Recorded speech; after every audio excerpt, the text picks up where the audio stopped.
मैं आपको शक्ति का दूसरा सिद्धांत बताता हूं। मुझे नहीं मालूम कि यह सिद्धांत मुझे बताना चाहिए या नहीं, मुझे यह भी नहीं मालूम कि यह सही है या नहीं, लेकिन क्योंकि मैं इसको मानता हूं और मुझे मालूम है कि इसके बारे में कई लोग जिनके हायर मॉरल वैल्यूज हैं शायद न भी समझते हो या न भी वो रखते हो, लेकिन एक मेरा विचार है, चाहे तो इस पर विचार करें। सब नहीं तो कुछ न कुछ लोगों को शायद इस विचार से कुछ सोचने की और कुछ करने की प्रेरणा मिलेगी। इतिहास दुनिया की सबसे बड़ी अदालत है, इससे बड़ी अदालत कोई नहीं है।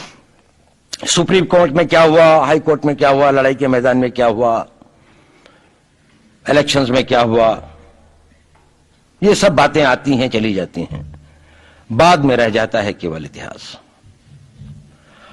और इतिहास का निर्णय हमेशा उसके पक्ष में गया है जो शक्तिशाली था।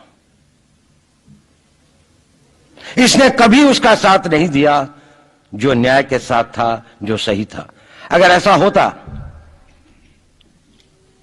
तो दिल्ली में बाबर रोड होती है, बाबर रोड है लेकिन राणा सांगा रोड नहीं है, क्योंकि बाबर आया, विजयी हुआ, राणा सांगा हार गया। भारत की हिंदूशाही किंगडम अफगानिस्तान से होती सिकुड़ती सिकुड़ती सिकुड़ती यहां तक नहीं आ जाती।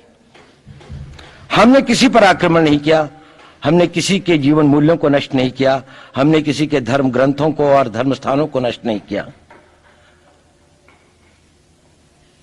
शायद हम न्याय संगत थे, शायद सत्य भी हमारे पक्ष में था, लेकिन शक्ति हमारे साथ नहीं थी। इसलिए इतिहास ने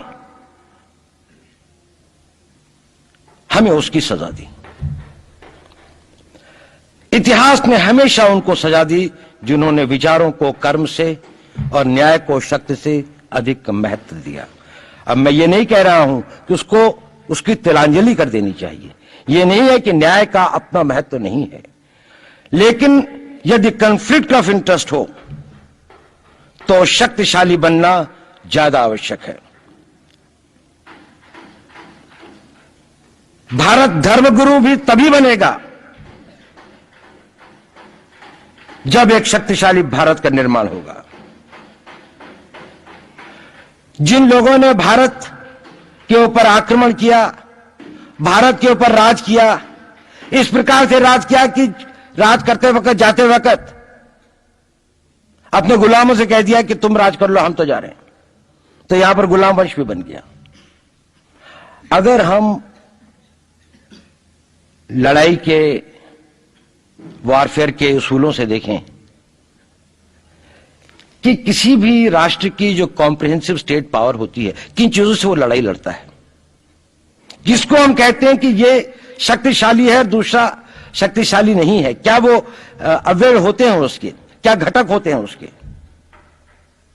तो भारत के पास जनशक्ति, धन शक्ति, ज्ञान की शक्ति, टेक्नोलॉजी की शक्ति, और जिन लोगों ने आक्रमण किया उनकी शक्ति को अगर हम ये देखें तो शायद 1 और 1000 का अनुपात भी नहीं होता।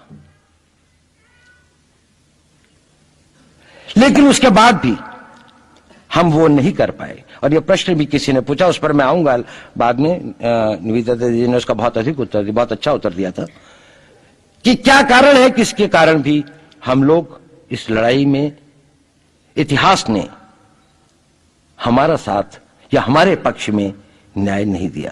क्या कारण है कि कश्मीर में हम लड़ रहे हैं, जिन्होंने हमारे ऊपर आक्रमण हो रहा है, हमारे ऊपर बाहर से लोग आकर वायलेशन हमारे बॉर्डर का करते हैं, इन्फिल्ट्रेटर्स हमारे यहां आते हैं, जबकि पूरा का पूरा कश्मीर भारत का भाग है, अभिन्न भाग है।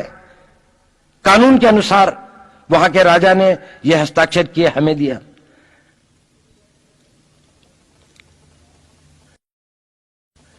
क्या कारण है कि करोड़ों की संख्या में बांग्लादेश से लोग भारत में आते हैं, हम बाड़ लगाते हैं, वो लोग वहां से मना करते हैं कि आप हमारे आदमियों को आने दीजिए, और हम कुछ नहीं कर पाते।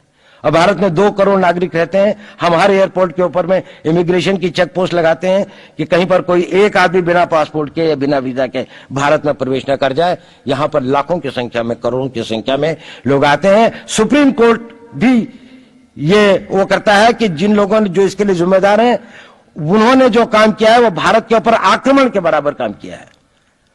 और वही सरकार उस सुप्रीम कोर्ट के 25 जुलाई 2005 के निर्णय के 3 दिन के अंदर में एक नया अध्यादेश जारी करके उन सारे के सारे कानूनों को फॉरेनर्स एक्ट के अंदर में इनकॉर्पोरेट कर लेती है, क्योंकि जो वो आईएमडीटी एक्ट था उसको सुप्रीम कोर्ट ने नल एंड वॉइड कर दिया। ये सब बातें हमें सोचने और समझने की आवश्यकता है। एक कारण, मैं ज्यादा चीजों में नहीं जाना चाहता, इतना समय भी नहीं होगा,